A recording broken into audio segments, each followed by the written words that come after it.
ये मैं आप लोगों को बताती हूँ क्या कर रही हूँ। क्या कर रहे हो आप लोग, बताना। दाल। क्या कर रहे हो दोनों, मुझे बताओ। इधर आओ, कद्दू कद्दू इधर आ। क्या कर रहे हो आप लोग? ये लेमन लेके पहले सारा चूसा है इन्होंने। अब गला नहीं खराब होगा आप लोगों का। अब ये पानी के अंदर डाल के, उसमें नमक डाल के लेमन को मिक्स करिए। आपका लेमन कहाँ गया हो मैमा? हर वक्त इनके दिमाग में ना एक नई शरारत, वो जैसे कीड़े नहीं चल रहे थे दिमाग के अंदर, ये दोनों मिलके इतनी शरारतें करती हैं। और पता नहीं आइडियाज कहाँ से आते हैं इनके दिमाग में। अब क्या कर रही हो? नमक वाला पानी और लेमन वाला। अब देखो उस वक्त गला खराब हो जाएगा यार, सर्दी है। रख दो, मैं बाबा को कॉल करती हूँ। मामू को कॉल करूँ? नहीं। क्या करेंगे फिर मामू? स्टोर में बंद करेंगे। स्टोर में बंद करेंगे। देखो फिर चूस भी रख दे, मैं बाबा को कॉल करूंगी। नहीं करो यार। मैं पीऊंगी। इसमें डाला क्या है पानी में? क्या डाला इसमें? क्या डाला है? अस्सलाम वालेकुम, welcome back to my channel. Hopefully सब ठीक ठाक होंगे। मैं भी अल्हम्दुलिल्लाह फ़िट फाट और ठीक ठाक हूँ। डेली रूटीन के काम चलते हुए आज का व्लॉग फिर हाजिर है एक डेली रूटीन के साथ। तो क्योंकि आउटिंग्स आजकल हो नहीं रही हैं, थोड़ा मौसम बेहतर हो जाए तो फिर आपको कहीं आउटिंग पे लेके चलेंगे। जो यहाँ पे है वहीं चले जाएंगे क्योंकि मौसम जब सर्दी होती है तब तो बंदा कहीं निकलता ही नहीं और डरता है बच्चों को लेके जाता हुआ बाहर। अच्छा, मैं यहाँ पे बना रही हूँ, आपको अंदाज़ा हो गया होगा, चावल का आटा गूँध रही हूँ। क्योंकि गंदम का आटा तो ज़ाहिर है इतना पतला नहीं होता ना, ये तो चिपक रहा है। क्योंकि चावल के आटे को आहिस्ता आहिस्ता आहिस्ता आहिस्ता थिक पॉइंट पर लेके जाना होता है हमने। तो ये पहले दूसरे आटे की तरह इसको मसलना पड़ता है, उसके बाद फिर इसको हमने बेसन की तरह थिक करना होता है। तो जब मैं इसे गूँध लेती हूँ ना पानी से, उसके बाद जो मैंने बैटर को थोड़ा सा और वो पतला करना होता है ना, वो फिर मैं दूध डाल के करती हूँ। तो ये जब मैंने इसमें ऐड कर दिया है दूध, अब मैं आहिस्ता आहिस्ता इसमें एकदम से दूध नहीं डालूँगी, वरना इसमें ना गुठलियाँ बन जाएंगी और वो जो गुठलियाँ बनेंगी तो वो फिर सही नहीं रहेंगी, रोटी फिर टूटेगी। तो इसलिए ना इसमें आहिस्ता आहिस्ता इस बैटर को हमने उस पॉइंट पे लेके जाना है। एकदम से मैंने इसमें दूध नहीं सारा डाल देना कि भाई एकदम से उंडेल दूँ और फिर वो इतना पतला हो जाएगा और ऊपर से उसमें गुठलियाँ बने और रोटी टूटेगी, सारी मेहनत ज़ाया हो जाएगी। इस वजह से मैं इसे आहिस्ता आहिस्ता करूँगी। अच्छा, एक और मैं आप लोगों को ट्रिक बताती हूँ। चावल की रोटी अक्सर लोगों से टूट जाती है, अक्सर ही टूट जाती है। तो एक तो मैंने आप लोगों को वो बताया था कि ऊपर आपने वो छाबी वो रख देनी है, और दूसरा ये है कि आप लोगों ने ना इसको बनाना है। इसमें sauce pan, non stick pan है, नॉन स्टिक पैन में आप लोगों ने ये रोटी बनानी है। तो इसमें ना बहुत ही आसान है, अभी मैं आपको बना के दिखाऊंगी। देखें बैटर हमारा इस तरह से रेडी हो गया है ना। देखें मैं उठा रही हूँ इसे तो आराम से उठ भी रहा है और बिल्कुल स्मूथ है। तो मुझे ऐसा ही बैटर चाहिए।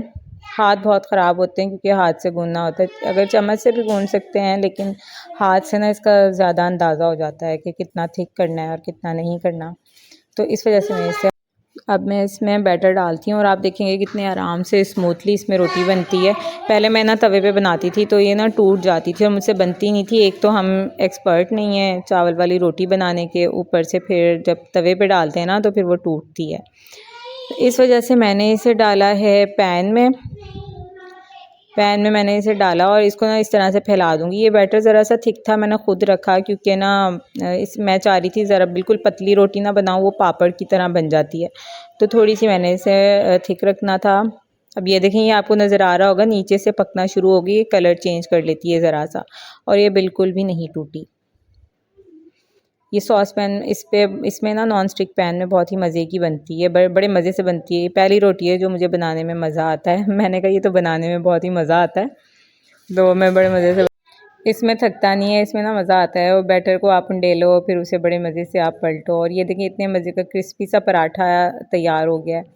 आप लोगों को समझ तो आ ही गई होगी मैंने इसे कैसे बनाया है। और इसे ना थोड़ा दबाना भी होता है हमने कॉर्नर से, सेंटर से, क्योंकि इसका ना कच्चे रहने का थोड़ा सा वो होता है ताकि कच्चा ना रहे, तो इस वजह से दबा के पकाते हैं। अब मैं आपको एक और रोटी बना के दिखा देती हूँ। रोटी नहीं, इसको क्या कहते हैं इस आटे को, सिंधी में ही कुछ कहते हैं, सराइकी कुछ कहते हैं, चिल्लड़ चिल्लड़ कहते हैं मुझे लगता है। वो जो सख्त आटा होता है चावल का, वैसे भी रोटी बनती है। जब इसका आटा सख्त होता है ना, उससे भी रोटी बना सकते हैं।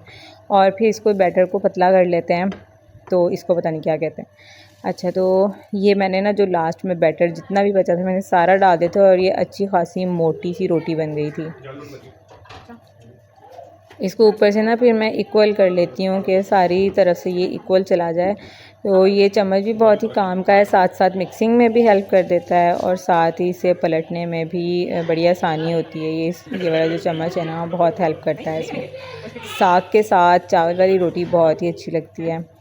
मकई की रोटी भी अच्छी लगती है, लेकिन मुझे मकई की रोटी बनानी नहीं आती। वो पुप्पो बनाती हैं, जो मेरी सास हैं, वो मकई की रोटी बनाती हैं, तो फिर हमें भी भेज देती हैं। लेकिन इस साल पुप्पो ने भी नहीं बनाई, क्योंकि कुछ बिज़ी चल रहे थे, रूटीन उनकी भी काफ़ी बिज़ी चल रही है इस वजह से। तो फिर ना मैं चावल वाली रोटी मैंने सीखी, और फिर अब मैं ये बनाती होती हूँ, क्योंकि साग के साथ दूसरी रोटी इतनी अच्छी मज़ा नहीं करती, इस रोटी में बड़ा मज़ा आता है। तो फिर ना ये सीखी मैंने अपनी मैट से, क्योंकि ये जो है ना, क्या कहेंगे, ये जो सौगात मतलब मोस्टली ये जो बेसिकली है ना चावल वाली रोटी, ये सिंधी कल्चर और सराइकी कल्चर, इन लोगों की ये है। इनको बहुत अच्छी बनानी आती है, तो ये लोग खाते भी बहुत हैं। ये तो डेली रूटीन में भी खाते हैं ये चावल वाली रोटी ना, ये लोग इतनी ज़्यादा ये खाते हैं। तो इस वजह से हम पंजाबी लोगों को इतनी ये बनानी नहीं आती ना, इतना इसका पता है, लेकिन ये बहुत मज़े की बनती है। आप लोग भी बनाया करें। देखिए, मैंने आपको बताया कितनी इजी बनाना है। इसमें आटे में थोड़ा नमक डाल लिया करें, और दूध भी एंड में डाल लिया करें ना, तो दूध से सॉफ्ट और अच्छी बनती है। यहाँ पे मुझे इनकी हाई नेक्स सेट करनी थी ड्रॉअर में। ड्रॉअर बहुत ज़्यादा फिल्दी हो जाता है, बहुत ही ज़्यादा डर्टी सा हो जाता है थोड़े टाइम में। तो मुझे इनकी ना टाइट्स वगैरह, लेगिंग्स, वो सब अलग करनी थी। मैं अपनी वो जो कपड़े इस्त्री करती हैं आंटी से मैं बार बार कहती भी हूँ कि ना इनकी टाइट्स और वगैरह जो है ना, ये आप अलग ही रखा करें, ताकि मैं इनको हैंग कर दिया करूँ। फिर बाद में मुझे समझ नहीं आती इनकी, लेकिन ना बस वो फिर से वही करती हैं, इनको फ़ोल्ड करके रख देती हैं। तो फिर मैं ना बाद में सारी निकालती हूँ, अलमारी कबर्ड इनका खाली करती हूँ, उसके बाद फिर ये हैंग कर के इनको सेट करती हूँ। क्योंकि दोनों हैं, तो दोनों की ना साइज़ का नहीं समझ आ रहा होता, तो ऐसे कपड़े मिक्स हो जाते हैं। अच्छा, हमने जाना था गाँव में, शादी थी, गाँव शादी में ड्रेस है ये, और इसके ऊपर एम्ब्रॉयडरी हुई है। बड़ा ही खूबसूरत सा ड्रेस है, इसके साथ कुछ वो दुपट्टा और ट्राउज़र कलरफुल है, और इस तरह से इसको बीड्स वगैरह लगा के और डिज़ाइन बना के ना बड़ा ही प्यारा सा बना दिया टेलर ने। तो यही ड्रेस में पहन गई थी, और अच्छा है पहन गई। वहाँ जाके बहुत सर्दी थी, तो वहाँ ना बारिश की वजह से चेयर्स भी थोड़ी थोड़ी गीली हुई थी। तो वरना मैं तो सोच रही थी मैं रेशमी पहन जाऊँ यार, रेशमी क्या करने है, रेशमी पहन जाती हूँ। लेकिन शुक्र है कि फिर मैं रेशमी ही पहन के गई, गर्म सूट पहन गई थी, काफ़ी ठंड थी। अच्छा, खाना हमने खा लिया था, और ये कश्मीरी चाय। खाना ना यहाँ पे गांव का खाना बड़ा टेस्टी होता है। ये जो चक होते हैं ना, यहाँ पे चकों का खाना बड़ा टेस्टी होता है। तो वैसे यहाँ मैं, मेरी देवरानी और मेरी सास जो मेरी फूफो हैं, हम लोग गए थे शादी में, और बच्चे थे, सारे बच्चे खेलने में मसरूफ़ थे। ये इधर दूल्हा आ चुका था, दूल्हा जा रहा था स्टेज की तरफ। तो ये हमें छुहारे वगैरह मिल गए थे, और जहाँ हम बैठे थे यहाँ भी ज़रा पानी की वजह से ना ज़मीन गीली हुई थी, चेयर्स गीली हुई थी, तो ज़रा ना हमें थोड़ी सी मुश्किल तो हुई, लेकिन ठीक था। फिर भी खाना बड़ा अच्छा था। अच्छा, यहाँ पे जो सिटी में खाना बनाते हैं ना, वो क्या करते हैं, ज़ीरे वाले चावलों में डाल देते हैं चिकन। और यहाँ पंजाब में चावल बिरयानी बनानी नहीं आती। बच्चे यहाँ पे झूले लेने लग गए थे शादी हॉल में। तो क्या गए थे शादी में, इन्होंने खाना वाना तो खाया नहीं था, एक एक दो स्पून इन्होंने बस राइस के लिए थे। उसके बाद ये लोग ना यहाँ झूलों पे खेलने के लिए चढ़ गए थे और लड़ाइयाँ कर रहे थे। तो मैं बता रही थी, यहाँ सिटी में जो बिरयानी बनाते हैं ना, इन लोगों को बिरयानी नहीं बनाना आती। बिरयानी के नाम पे जो धब्बा कहते हैं ना, वो डाल देते हैं। तो बिरयानी यहाँ पे नहीं बनानी आती बिल्कुल। ये लोग वो हल्दी डालते हैं चावलों में, और ज़ीरा डालते हैं, उसमें चिकन डाल के बना लेते हैं, और कहते हैं ये बिरयानी है। तो इससे जो बेहतर था ना, यहाँ वो गांव में उन्होंने अच्छी बनाई हुई थी, और बहुत ही ज़बर लग रहा था कि हाँ, ये देख के कोई बिरयानी वगैरह ये चावल हैं, घर के बने हुए नहीं हैं। तो उसके बाद फिर ये था कि मैंने दूसरे दिन बनाए हैं मूली वाले पराठे बना लिए थे क्योंकि कुछ समझ नहीं आ रहा था क्या बनाएं। सबसे ज़्यादा तो जंग होती है ना दिमाग की और आपस में घर में, वही इस बात की होती है कि क्या पकाएं क्या पकाएं क्या पकाएं। तो बस ये मैं पका रही होती हूँ, मुझे लगता है आप लोगों को भी आइडिया हो जाता होगा ना मेरी वीडियोस देख के कि हम क्या पकाएं, क्योंकि जंग होती ये है कि हम पकाएं क्या, मुश्किल, और ये सोचना कि हम क्या पकाएं। तो सबसे बड़ी मुश्किल ये औरत की ये है। तो यहाँ पे मैंने मूलियाँ मंगवा ली थी, पराठे बना लिए थे और शाम में अब मैं सोच रही हूँ कि अंडे बना लूँगी। सही है ना, प्याज वाले अंडे बना लूँगी, इजी भी हैं और सोचना भी नहीं पड़ेगा, बाहर से मंगवानी भी नहीं पड़ेगी। हस्बैंड्स को ये टेंशन होती है कि अब हमने ला के देना है पकाने के लिए, और बीवियों को ये टेंशन होती है कि अब हमने पकाना है, और ये टेंशन होती है कि मंगवाएं क्या। तो सबसे बड़ी जो टेंशन होती है कि खाने के लिए मंगवाएं क्या, क्या पकाएं। तो सबसे पहले तो इसके ऊपर से गुजरना पड़ता है, उसके बाद फिर पकाने का तो हो ही जाता है। मैंने भिंडी भी मंगवाई थी कुछ दिन पहले, लेकिन वो इतनी कोई फ़्रेश नहीं थी, जिस तरह होती है ना होनी चाहिए उस तरह नहीं थी, क्योंकि ज़ाहिर है अभी नई नई भिंडी आई है मार्केट में और वो उस तरह से उसका टेस्ट ही नहीं बना था। मैंने पकाई तो है लेकिन वो इतनी अच्छी नहीं बनी जैसे टेस्टी बननी चाहिए थी ना, जैसे टेस्टी होती है। क्योंकि वो भिंडी सही नहीं थी, शायद स्टोर की थी या क्या थी, नई थी पुरानी थी, इसका तो मुझे अंदाज़ा नहीं है, लेकिन खैर वो सही नहीं थी।